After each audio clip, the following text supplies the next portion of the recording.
বাংলাদেশে একমাত্র প্রবাল দ্বীপ সেন্ট মার্টিনে পর্যটক সমাগম বেড়েছে। বাংলাদেশের বিভিন্ন প্রান্ত থেকে লোকজন পরিবার পরিজন নিয়ে ছুটছেন সেন্ট মার্টিনে। সেখানকার প্রাকৃতিক সৌন্দর্য ও মুগ্ধতা ছড়াচ্ছে পর্যটকদের।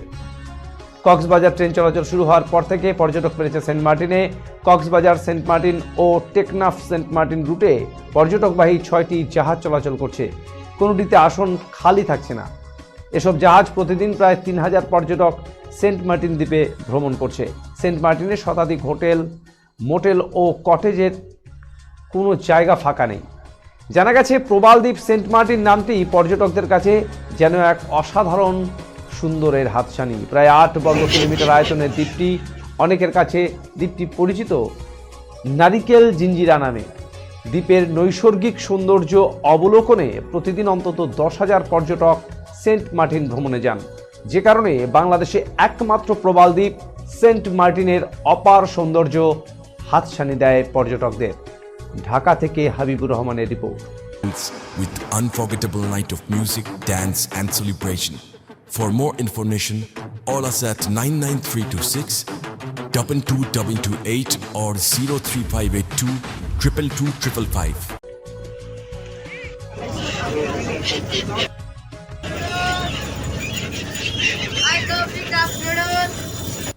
খুঁজে পাবে না কো তুমি, সকল দেশের রানী সেজে আমার জন্মভূমি।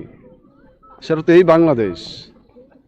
এই যে দাঁড়িয়ে আছে সেন্ট মার্টিন পার হয়ে এখন ছেড়া দ্বীপে আসলাম। এটি অপরূপ।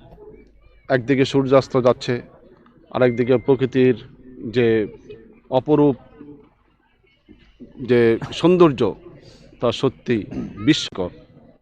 একটা অপার সৌন্দর্য, একটা সমুদ্র সৈকত এই সেন্ট মার্টিন। দূর থেকে দেখেন কি সুন্দর এই যে ইয়াগুলা ছেলেগুলা সবাই দেখতেছেন। বাংলাদেশের মানে একটা যদি ভালো মতন করা যায় যে একটু এই সেন্ট মার্টিনের রাস্তাঘাট খুব খারাপ অবস্থা, এখানে যদি আমরা একটু সুন্দর করে দিই যোগাযোগ ব্যবস্থা দেয়, তাহলে এখানে পর্যটনে একটা বিশাল কেন্দ্র হতে পারে। এবং আমরা দীর্ঘ পথ পেরিয়ে দিয়ে এসেছি সেন্ট মার্টিন দ্বীপের ছেড়া দ্বীপে। এখানের প্রাকৃতিক সৌন্দর্য নৈসর্গ উপভোগ করার জন্যই এই আমাদের আশা। এখানে এসে আমাদের সত্যিকারে মন প্রাণ জুড়িয়ে গেছে। এখানের আবহাওয়া, এখানের যে প্রাকৃতিক দৃশ্য, এখানে না আসলে বোঝা যাবে না এখানের প্রাকৃতিক রূপ, ভালোবাসাটা কী জিনিস।